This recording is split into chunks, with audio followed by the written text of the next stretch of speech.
കോഴിക്കോട് ജയലക്ഷ്മി സിൽക്സിൽ ഉണ്ടായ തീപിടുത്തത്തിന്റെ കാരണമറിയാൻ electrical inspectorate വിഭാഗം പ്രാഥമിക പരിശോധന നടത്തി. ഇന്ന് തന്നെ ജില്ലാ ഫയർ ഓഫീസർ ജില്ലാ കളക്ടർക്ക് പ്രാഥമിക പരിശോധനാ റിപ്പോർട്ട് സമർപ്പിക്കും.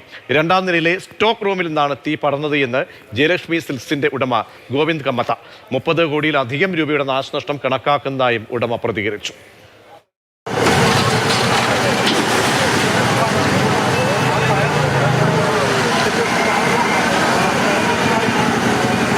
കോഴിക്കോട് പാളയത്തെ ആനിഹാൾ റോഡിന് സമീപമുള്ള ജയലക്ഷ്മി സിൽക്സിൽ തീ പിടിച്ചത് ഇന്നലെ വൈകിട്ടാണ്. 4.5 മണിക്കൂർ നീണ്ട ശ്രമകരമായ ദൗത്യത്തിനൊടുവിലാണ് ഫയർഫോഴ്സിന് ആ തീ പൂർണ്ണമായും ശമിപ്പിക്കാൻ കഴിഞ്ഞത്. ഇന്ന് രാവിലെയാകുമ്പോൾ ഫയർഫോഴ്സ് ഉദ്യോഗസ്ഥരും അതുപോലെ തന്നെ ഇലക്ട്രിക് ഇൻസ്പെക്ടറേറ്റ് വിഭാഗവുമൊക്കെ വിശദമായ പരിശോധന നടത്തി കഴിഞ്ഞിട്ടുണ്ട്.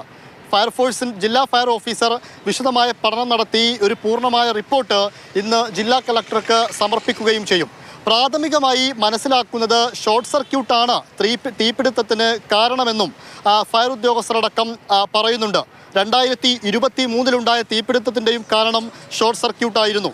എന്നാൽ ഇന്നലെ രണ്ടാം നിലയിൽ നിന്ന് തീ പടരുകയും അത് മുകൾ നിലയിലേക്ക് വ്യാപിക്കുകയുമാണ് ചെയ്തത്. അതിലുണ്ടായൊരു പ്രശ്നമെന്ന് പറയുന്നത് മുകൾ നിലയിലാണ് തീപിടുത്തം ഉണ്ടായത് എന്ന് ആദ്യഘട്ടത്തിൽ ജീവനക്കാർ സംശയിക്കുകയും അവിടെ പരിശോധന നടത്തുകയും ചെയ്തിരുന്നു. അപ്പോഴേക്കും രണ്ടാം നിലയിൽ വലിയ രീതിയിൽ തന്നെ സ്റ്റോക്ക് റൂമിൽ തീ പടരുന്ന അവസ്ഥയുമുണ്ടായി. പിന്നീട് ആദ്യമെത്തിയത് ബീച്ച് ഫയർ സ്റ്റേഷൻ യൂണിറ്റാണ്. അങ്ങനെ 18ഓളം ഫയർ യൂണിറ്റുകളെത്തി തീ അണച്ചു എന്നുള്ളതാണ് കാര്യം. അതോടൊപ്പം തന്നെ ഇലക്ട്രിക് ഇൻസ്പെക്ടറേറ്റ് വിഭാഗം പരിശോധന കഴിഞ്ഞ തവണയും നടത്തിയതിനു ശേഷം ഇതിന്റെ വയറിംഗ് ഉൾപ്പെടെയുള്ള സംവിധാനങ്ങൾ 2023 തന്നെ മാറ്റുകയും ചെയ്തിരുന്നു. ഇത്തവണ എന്താണ് എന്നതാണ് പ്രധാനപ്പെട്ട ചോദ്യം. എവിടെയാണ് ഇത് സ്പോട്ട് കിട്ടിയില്ല, സ്മെല്ല് കിട്ടി. അവർ ഉണ്ടല്ലോ, എയർ ഹാൻഡിങ് യൂണിറ്റ്, അവിടെയൊക്കെ തപ്പി നോക്കി, സ്മെല്ല് നോക്കി. പക്ഷേ ഇത് കറക്റ്റ് സ്പോട്ടിലെത്തിയപ്പോഴും അവിടെ കൂടുതലായി കഴിയും. നമ്മുടെ കയ്യിലൊതുങ്ങാത്ത രീതിയിലായി സ്റ്റാഫിൻ്റെ. ഷോർട്ട് സർക്യൂട്ട് ആവാം എന്നാണ് എൻ്റെ കൂടുതൽ ബലമായ സംശയം.